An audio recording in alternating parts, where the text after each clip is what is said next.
Welcome, this is Najma Minhas with Global Village Space. I'm joined today by the Special Assistant to the Prime Minister on the National Security Division and the Strategic Policy Planning, Dr. Moeed Yusuf.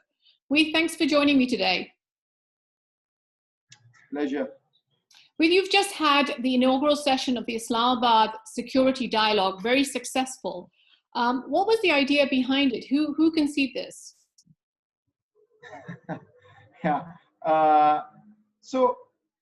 The idea, Najma, frankly, was to create a security dialogue platform that is Pakistan's own.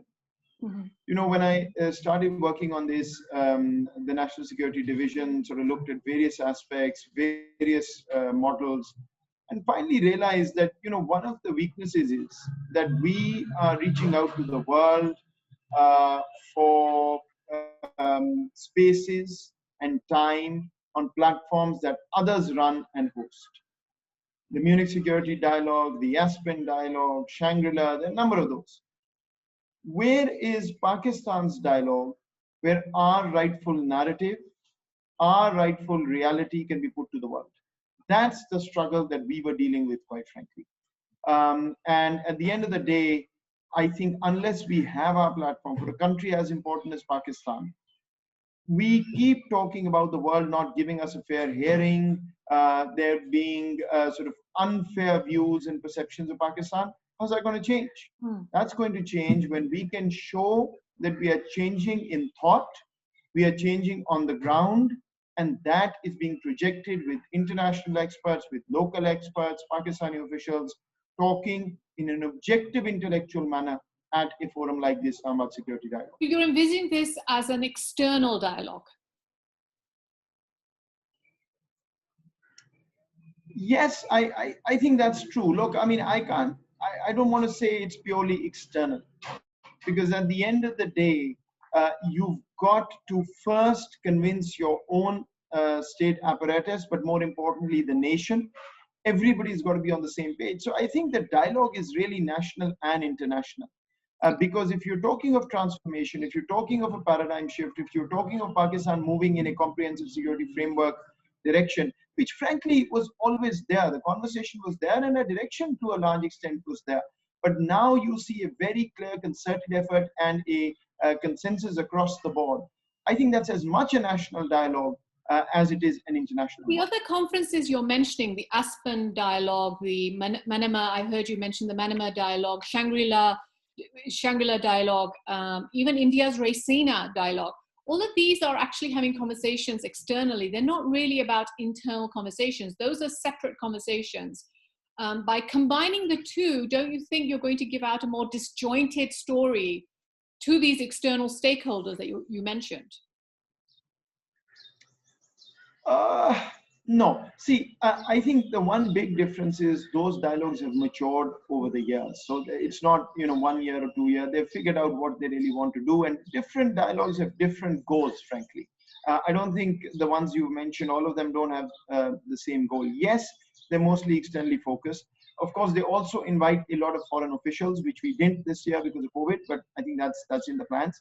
But at the end of the day, I think one big difference I'd point to you between Pakistan and some of the other countries is that we have a very vibrant, open, and sometimes, let's be honest, divisive and polarized debate on our strategic vision as a country, on where Pakistan is headed and where it should be headed. Okay. So for us, I think, I would argue that you can't have a purely external dialogue without any internal dialogue. So to me, it's 2 in 1. We're not doing this you know, in terms of a very choreographed dialogue, internal dialogue, external. We really want to have a debate. You know, when a country has a vision in mind, does not have anything to hide, then I think we should be open about an internal and external dialogue. And you will see, national dialogue will involve you putting the dirty laundry out, right? So why would you want to put a dirty laundry out at the same time as having an external dialogue? But if you're mentioning it should have been an internal dialogue, but you had no politicians then. I mean, if you wanted both those elements to come out, where were the politicians with which you're going to have an internal dialogue as well? And by politicians, I mean, you know, politicians from the whole political spectrum. No, I think these are two different things. So if you're talking of national dialogue in that sense, yes, this dialogue wasn't meant for that. No, what I am talking about is not shying away from internal Pakistani opinions coming out about the Islamabad Security Dialogue, talking about the various themes, and discussing whether Pakistan's current projection for the world is the right one. I'm not talking about the national dialogue that you're talking about, which requires all strata of society coming together and having a dialogue about everything that is relevant to Pakistan. No, But no, do you that think I understand. I'm not talking in terms of politics either. I'm talking in terms of the bigger holistic national security, right? You'll need all the political parties to come on board when you talk about food security and the issues that Yeah, exist there, or so on. So I'm referring to it in that I context. agree. I agree with that. I agree with that. That's a parallel sort of mechanism and initiative, which absolutely I totally agree with. What I'm talking about is a dialogue within Pakistan about Pakistan's external conversations and projection.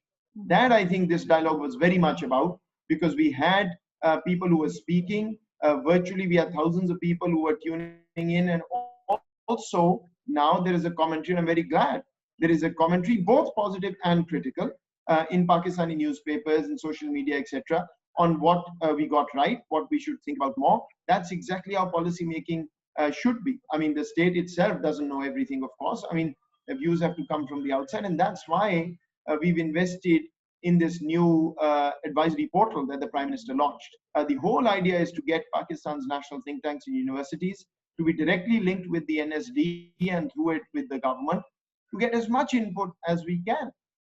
For a country of our size, we can't pretend that the state system knows everything and doesn't need input. We need all the input we can get. The culture we have to change is, it shouldn't only be gratifying input, it should be critical input as well, that we should take on board and fix whatever where we can improve. Okay, so I want to come to the external part. You mentioned the fact that we need to engage our external stakeholders, if I can call them that, the external world. Where were they? They weren't present in your conference at this point. And I agree, I understand COVID is here and we don't want to have too many people coming and people don't want to be traveling. But is this an element that you're looking into? Because if you want to reach the stature of some of the other security conferences out there, you need to have people come and have those discussions at a very high, at a high diplomatic level and so on. Yes and no. Yes and no. See, I think the world is changing. What you will find now is, going forward, even these dialogues and other dialogues in general, much of it will become virtual. Because I think one of the upsides of COVID is that we realized that traveling 10 hours for a 2-hour meeting may not be necessary all the time. There are two audiences here. The first audience is what you talk about, and that is in the plans, inshallah, next year or after that. Some foreign dignitaries would also physically be involved. That's important.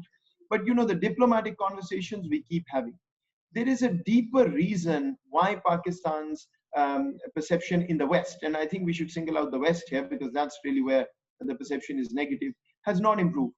And that's one, strategic reasons. We understand that it's not all as it seems, and there are genuine, deliberate reasons to keep Pakistan sometimes in the dock, unfortunately, which are played out because countries in the West have interests that are frankly very unfair when it comes to dealing with us, but so be it. But the other audience we haven't really touched as much are the global think tanks, is the global media, is the intelligentsia and the track 2 space of the Western world. This dialogue was as much about talking to them as it was about the track 1 and sort of the official space. But I'm happy to tell you that we had overwhelming response from the diplomatic corps in Islamabad, but from various counterpart formal official organizations and think tanks across the world, as far as US and the eastern end of the world. So you mentioned the Western, that you're trying to focus on this Western audience and the Western media, Western press, and so on.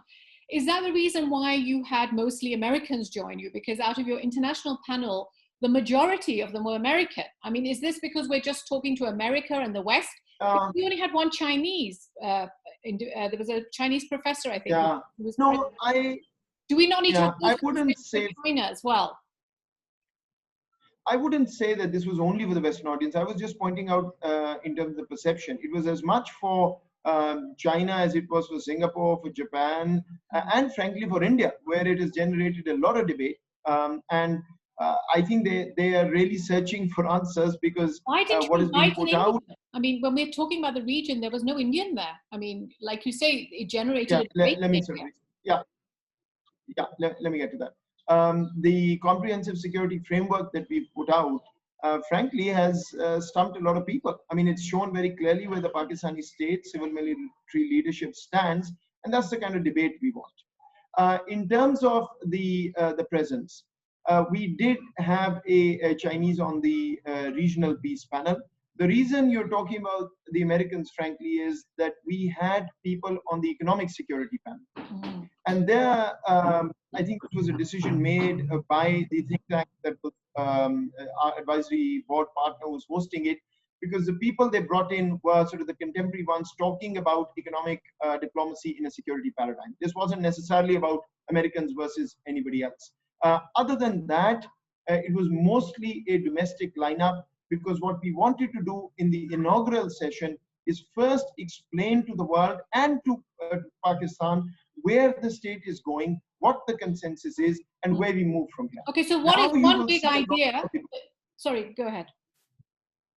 No, now you will see a lot more mini debates about the dialogue with many external audiences. What do you feel is one or two of the big messages that came out of this security dialogue?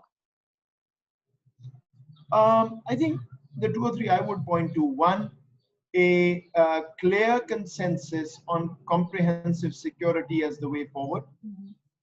Two, Pakistan standing for a paradigm and a vision which is built around three pillars: connectivity, development partnerships, and regional and internal peace. Okay. And third, a focus and belief in inclusive policy making, which comes across in terms of the advisory portal and the whole dialogue, I would argue. All of this underpinned by one most important message: no compromise on Pakistan's core national security interests in any form or fashion. Okay, so it's interesting you say that, because the points that you're mentioning, to which the army chief himself, General Bajwa, mentioned, one of them being the regional peace one, created a lot of controversy in Pakistan, right? It was seen as being very dovish on India. People accused Pakistan of forgetting August the 5th. I mean, do you think a different direction was set by the army chief yourself? I mean, if people have drawn that message, then I'm sorry they haven't heard this clearly. The Prime Minister spoke, the army chief spoke, the foreign minister spoke, I spoke. All four of us had very clearly put out a simple message. Pakistan stands for peace, but peace is not a weakness. It is a sign of self-confidence and maturity. And not only in this dialogue, we've been saying this again and again, that we will want to move forward. We do want to move forward without compromising on any core interest, Kashmir being perhaps the single most important one. So, let me make 2 points clear. One, we have been saying this again and again: forward movement is good. The enabling environment has to come from the other side. There was no change in that message. Second, and I think equally important to understand, I've seen some commentary that Pakistan talks about putting its own house in order. Right. As if nothing else is a problem and only our own house has to be put in order. That's the spin that's been given. Look, first of all, but what did the army chief then mean? If that's a spin, then what did the army chief? I'm just coming to that. I'm just coming to that. First of all, no reason to shy away from introspection and continuing to improve the situation internally. So every country should be putting its own house in order all the time. There's nothing wrong with that. That's great. But what the army chief said, please go and listen to it again. He said, we had realized that we need to put our house in order. This is about terrorism. Now that we have defeated that menace, we will do X, Y, Z. That's what he said. So the point is, yes, we needed to put our own house in order. If Pakistanis were being martyred and blown up every single day, we needed to fix that. Now that we've fixed that, we're looking towards connectivity, development partnerships, and peace. That's what he said. Even then, what I say is, absolutely, we will continue to work internally to perfect whatever weaknesses are left. And every country does that. But what he said was not what was portrayed. We stand for peace. Core interests will not be compromised. We want to move forward on an economic security paradigm. The quicker that enabling environment is made by others, the quicker we can move in that direction. Okay, so a final question. You see this as an ongoing annual process for this security dialogue. What do you think you might do slightly different? I mean, what are the other issues you may take on that you're thinking about for next year? Oh, many things, many things. First of all, look, we will probably have a different format, inshallah, if things are okay globally. Second, at this point, this is putting out what Pakistan's vision is. By next year, inshallah, we will have a clear articulation of a overarching comprehensive security policy, and various strands of that will be debated, I hope, not only in a 2 or 3 day dialogue, but before that, I envision having multiple working sessions with leading thinkers of Pakistan on food security, on climate and security, on traditional security, on diplomacy, and then bringing whatever comes out of that to the dialogue to have a discussion and policy advice that can then be implemented into policy. So, you know, if you ask me, I am sort of overwhelmed with the kind of response, positive response we've gotten from everybody within Pakistan and outside on the initiative. If I were to be brutally honest, we are not even 20% of where we want to be. So this is really inaugural, and inshallah, this will, whether I'm here or somebody else is here, it doesn't matter. We've got to institute this as a leading security dialogue of the world, because Najma, the goal ultimately is Pakistan has to become a thought leader in the space of comprehensive national security. For how long will we depend on others to give us half an hour and 45 minutes with 10 others who are speaking against us? That's the goal. This is just a start. We want help from everybody who can help us. This is not NSD or ABC or whatever. This is Pakistan. So we've got to pool all resources and keep doing better and make Pakistan the thought leader that I'm hoping.